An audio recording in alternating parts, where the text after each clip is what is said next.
ഞാൻ ഇന്ന് പഠിപ്പിക്കുന്ന ചാപ്റ്റർ നാഷണലിസം ഇൻ ഇന്ത്യയാണ്.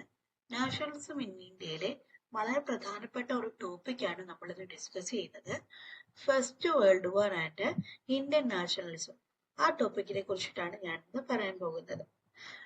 നാഷണലിസം എന്ന് പറഞ്ഞാൽ എന്താണ്?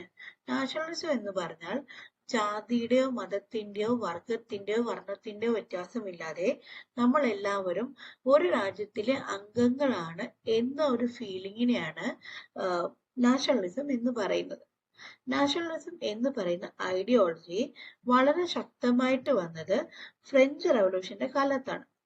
ഇന്ത്യയെ സംബന്ധിച്ച് നാഷണലിസം എന്ന് പറയുന്നത് വളരെ വൈകി വന്നൊരു വികാരമാണ്.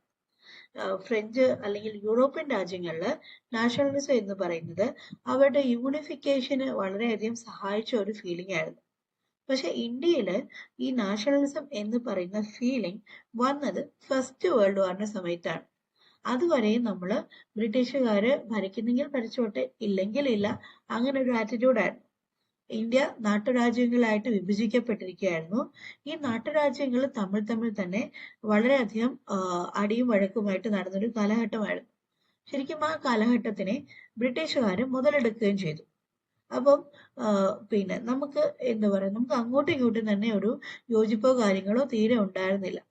പക്ഷെ ഫസ്റ്റ് വേൾഡ് വാർ ആയപ്പം ഇന്ത്യയുടെ സോഷ്യൽ, എക്കണോമിക് ആൻഡ് പൊളിറ്റിക്കൽ സ്പിയറിൽ വലിയൊരു മാറ്റം വന്നു. ഇത് വന്നിട്ടുള്ള ചോദ്യമാണ്, എങ്ങനെയാണ് ഫസ്റ്റ് വേൾഡ് വാർ ഇന്ത്യയുടെ സോഷ്യൽ, എക്കണോമിക് ആൻഡ് പൊളിറ്റിക്കൽ സ്പിയറിൽ മാറ്റം വരുത്തിയത്? അതുവരെയും ബ്രിട്ടീഷുകാർ ഭരിക്കുന്നെങ്കിൽ ഭരിച്ചോട്ടെ എന്ന് വിചാരിച്ചിരുന്ന ഇന്ത്യക്കാർക്ക് കിട്ടിയ വലിയൊരു അടിയായിരുന്നു ഈ ഫസ്റ്റ് വേൾഡ് വാർ എന്ന് പറയുന്നത്. ആ ഒരു കാലഘട്ടത്തില് നമ്മളുടെ സാധനങ്ങളുടെ വില കുതിച്ചുയർന്നു. പിന്നെ അതുപോലെ തന്നെ നമ്മുടെ ധനം, നമ്മുടെ വെൽത്ത് മുഴുവൻ ബ്രിട്ടീഷുകാര് ഫസ്റ്റ് വേൾഡ് വാറിൽ ഇൻവെസ്റ്റ് ചെയ്തു. നമ്മുടെ എക്കണോമി എല്ലാ രീതിയിലും തകർച്ചയുടെ വക്കിലെത്തി. ഓൾറെഡി ബ്രിട്ടീഷുകാര് ഇവിടെ കൊമേഴ്ഷ്യൽ ക്രോപ്സ് ഒക്കെ ഭയങ്കരമായിട്ട് കൊണ്ടുവന്ന് ഇന്ത്യയുടെ ഒരു അഗ്രികൾച്ചർ നശിച്ചുകൊണ്ടിരിക്കുകയായിരുന്നു. ഇൻഡിഗോ പോലുള്ള കൊമേഴ്ഷ്യൽ ക്രോപ്സ് കൊണ്ടുവന്ന് ഇന്ത്യയുടെ ട്രഡീഷണൽ ആയിട്ടുള്ള അഗ്രികൾച്ചർ, അരി, ഗോതമ്പ് തുടങ്ങിയവ ഓൾറെഡി നശിക്കുന്നുണ്ടായിരുന്നു. അതിനെ തുടർന്ന് നമുക്ക് ഫുഡ് സ്കേഴ്സിറ്റി ഉണ്ടായിരുന്നു. പിന്നെ അതുപോലെ നമ്മുടെ ട്രഡീഷണൽ ഇൻഡസ്ട്രീസ്, ടെക്സ്റ്റൈൽ പോലുള്ള ട്രഡീഷണൽ ഇൻഡസ്ട്രി, അതും ബ്രിട്ടീഷുകാരുടെ വരവോടുവിട്ട് അല്ലെങ്കിൽ ബ്രിട്ടീഷുകാരുടെ ഇടപെടലോടുവിട്ട് ടെക്സ്റ്റൈൽ ഇൻഡസ്ട്രിയും തകർച്ചയുടെ വക്കിലായിരുന്നു.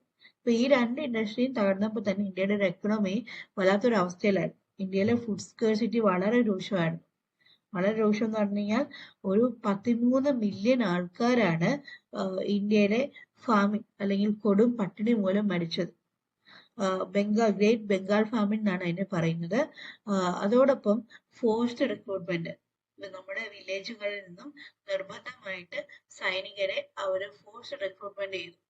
അതും ജനങ്ങളുടെ ഇടയിൽ വലിയൊരു വിദ്വേഷത്തിനുള്ള ഒരു കാരണമായി. അതേപോലെ കസ്റ്റം ഡ്യൂട്ടികൾ കൂട്ടി, ടാക്സ് കൂട്ടി, ഇൻകം ടാക്സ് ഇൻട്രൊഡ്യൂസ് ചെയ്തു. ഇങ്ങനെയുള്ള എല്ലാ കാര്യങ്ങളും, എല്ലാ ബാധ്യതകളും ഇന്ത്യക്കാരുടെ തലയിൽ മാത്രമായി. അപ്പം ഇതെല്ലാം കൂടി വന്നു കഴിഞ്ഞപ്പോഴത്തേക്കും എങ്ങനെയെങ്കിലും ഒന്ന് ബ്രിട്ടീഷുകാർ പോയാൽ മതി എന്നുള്ളൊരു ആറ്റിറ്റ്യൂഡിലേക്ക് ഇന്ത്യക്കാർ വന്നു.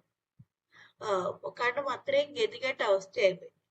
നമ്മുടെ നാഷണൽ ലീഡേഴ്സിനാണെങ്കിലും ഇന്ത്യക്കാരുടെ ഈ ഒരു മാറ്റത്തിൽ കുറച്ച് സന്തോഷം തോന്നിയായിരുന്നു. പക്ഷെ എങ്ങനെയാണ് ഇവരെ ഒന്നിപ്പിക്കേണ്ടത് എന്നുള്ള ഒരു കൺഫ്യൂഷൻ നമ്മുടെ നാഷണൽ ലീഡേഴ്സിന് ഉണ്ടായിരുന്നു. ഒറ്റയ്ക്കും തത്തിക്കും ഒക്കെ ഒരുപാട് സമരങ്ങൾ നടന്നിട്ടുണ്ടായിരുന്നു. പക്ഷെ ഒരു മാസ് സ്ട്രഗിള്, എല്ലാവരെയും ഒന്നിപ്പിച്ചുകൊണ്ടുള്ള ഒരു സ്ട്രഗിളോ കാര്യങ്ങളോ ഒന്നും തന്നെ അന്ന് നടക്കുന്നില്ലായിരുന്നു. അപ്പൊ അത് എങ്ങനെയെങ്കിലും ഒന്ന് നടത്തിയെടുക്കാൻ വേണ്ടിയിട്ട് നാഷണൽ ലീഡേഴ്സ് നോക്കി നിൽക്കുമായിരുന്നു. ആ ഒരു കാലഘട്ടത്തിലാണ് ഗാന്ധിജിയുടെ വരവ്. ഗാന്ധിജിയുടെ വരവിനെ കുറിച്ചിട്ട് നമുക്ക് അടുത്ത ടോപ്പിക്കായിട്ട് തന്നെ നോക്കാം. അപ്പം ഫസ്റ്റ് വേൾഡ് വാർ എന്തൊക്കെ മാറ്റങ്ങൾ കൊണ്ടുവന്നു എന്നുള്ളത് റിപ്പീറ്റ് ആയിട്ട് ചോദിച്ച ചോദ്യമാണ്. ഇങ്ങനെയാണ് ചോദ്യം വന്നിട്ടുള്ളത്. The first world war created A new economic and political situation. അത് എന്താണ്? അത് ജസ്റ്റിഫൈ ചെയ്യുക അല്ലെങ്കിൽ സബ്സ്റ്റാൻഷിയേറ്റ് ചെയ്യുക എന്നുള്ള രീതിയിലാണ് ചോദ്യങ്ങൾ വന്നിരിക്കുന്നത്. അപ്പൊ നിങ്ങൾ ഈ ആദ്യ ഭാഗം നന്നായിട്ട് തന്നെ പഠിക്കണം കേട്ടോ. ഇനി അടുത്ത ടോപ്പിക്കുമായിട്ട് നമുക്ക് അടുത്ത വീഡിയോയിൽ കാണാം.